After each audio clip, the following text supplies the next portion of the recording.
Hello guys, आज के lecture में हम डिस्कस करेंगे कि एंगुलर एक्सीलरेशन क्या होता है एंड लीनियर एक्सीलरेशन क्या होता है। और इसके लास्ट वाला लेक्चर में हम डिस्कस किए थे कि एंगुलर वेलोसिटी क्या होता है एंड लीनियर वेलोसिटी क्या होता है, और इसके बीच में रिलेशन भी हम लोग डिराइव किए थे। तो यहाँ पर भी हम लोग angular acceleration and linear acceleration क्या होता है इसके डिफिनेशन जानेंगे, इसके बाद दोनों के बीच में रिलेशन डिराइव करेंगे।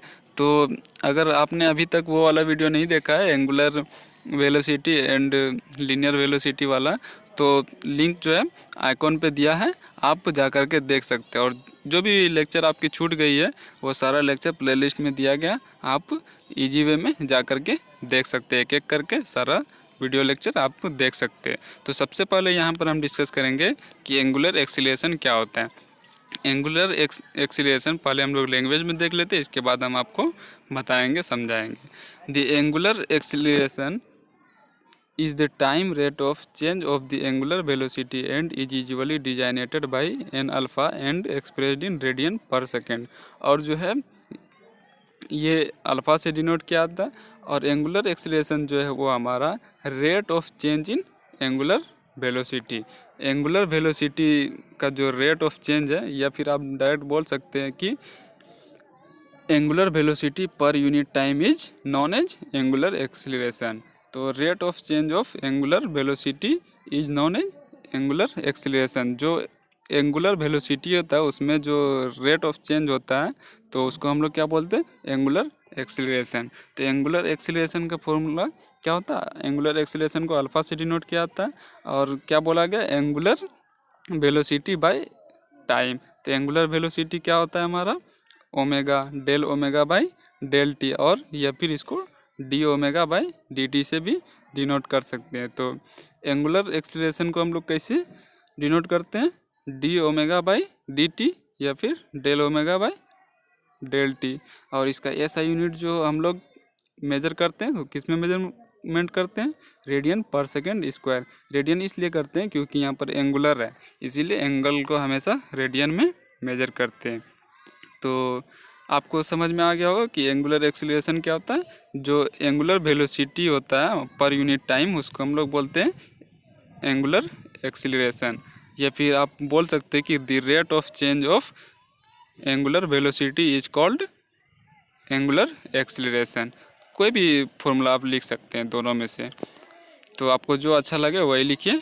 तो नेक्स्ट हम डिस्कस करेंगे लीनियर एक्सीलरेशन। लीनियर एक्सीलरेशन मतलब आप सिंपल एक्सीलरेशन जो होता है उसको हम लोग लीनियर एक्सीलरेशन, जो जनरली हम लोग बोलते हैं ना नॉर्मली कि एक्सीलरेशन, व्हाट इज एक्सीलरेशन।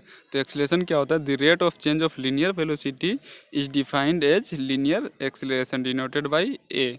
तो एक और फॉर्मूला, एक और डिफिनेशन हम आपको बता देते हैं कि velocity per unit time is called linear acceleration. Velocity per unit, ये फॉर्मूला से डिफिनेशन है कि अगर आपको डिफिनेशन याद नहीं रहे लैंग्वेज में, तो आप डायरेक्ट फार्मूला से इसको लिख सकते हैं। तो the rate of change of linear velocity is known as linear acceleration, और या फिर आप ऐसे भी बोल सकते हैं कि velocity per unit time is called linear acceleration. तो लीनियर एक्सीलरेशन और सिंपल एक्सीलरेशन को कैसे डिनोट किया जाता है, ए से डिनोट किया जाता है, स्मॉल ए से। इसका फॉर्मूला क्या होता है, del V by del T और D we by D T, दोनों में से कोई लिख सकते हैं आप। तो और इसका ये सही यूनिट क्या होता है, मीटर पर सेकेंड स्क्वायर। तो उम्मीद है आपको समझ में आ गया होगा कि लीनियर एक्सीलरेशन क्या होता है और एंगुलर एक्सीलरेशन क्या होता है। अब हम इन दोनों के बीच में रिलेशन डिराइव करेंगे। तो सबसे पहले एक फिगर बना लेते हैं हम। तो फिगर में जो है एक बॉडी है जो कि ए पॉइंट से बी पॉइंट तक मूव कर रहा है और सर्कुलर में, और वो जो है वो सेंटर पॉइंट है, आर जो है रेडियस ऑफ सर्कल है, और ओमेगा वेलोसिटी से ये मूव कर रहा है, जो कि यहाँ पर डिनोट किया गया है।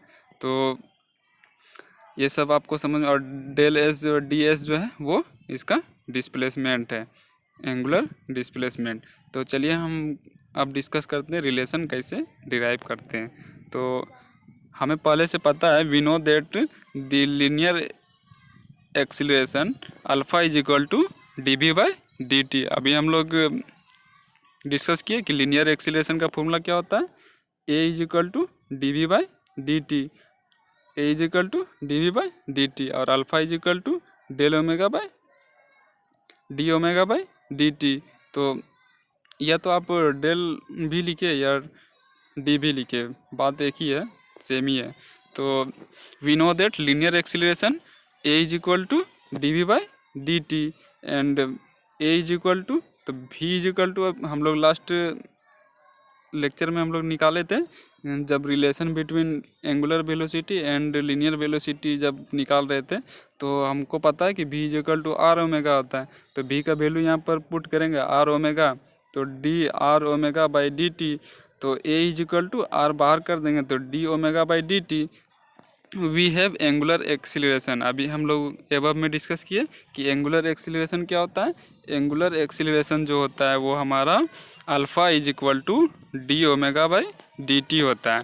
तो अल्फ़ा का वैल्यू हम लोग d omega by D T, तो अल्फ़ा इज इक्वल टू क्या हो जाएगा हमारा r, a is equal to क्या हो जाएगा आर अल्फ़ा। अब ये कैसे हो आया, ये कैसे आया, तो d omega by D T ये वाला पोर्शन, तो d omega by D T को क्या लिखते हैं हम लोग अल्फ़ा। तो यहाँ वैल्यू पुट कर सकते हैं हम डी ओमेगा इस इक्वेशन में D omega by D T को हम लोग पुट करेंगे, तो यहाँ पर क्या हो जाएगा आर अल्फ़ा, तो A is equal to R alpha. तो ये हमारा क्या था, relation between angular acceleration and linear acceleration. तो उम्मीद है आपको समझ में आ गया होगा। अब नेक्स्ट लेक्चर में हम लोग फिर मिलते हैं, तब तक के लिए बाय।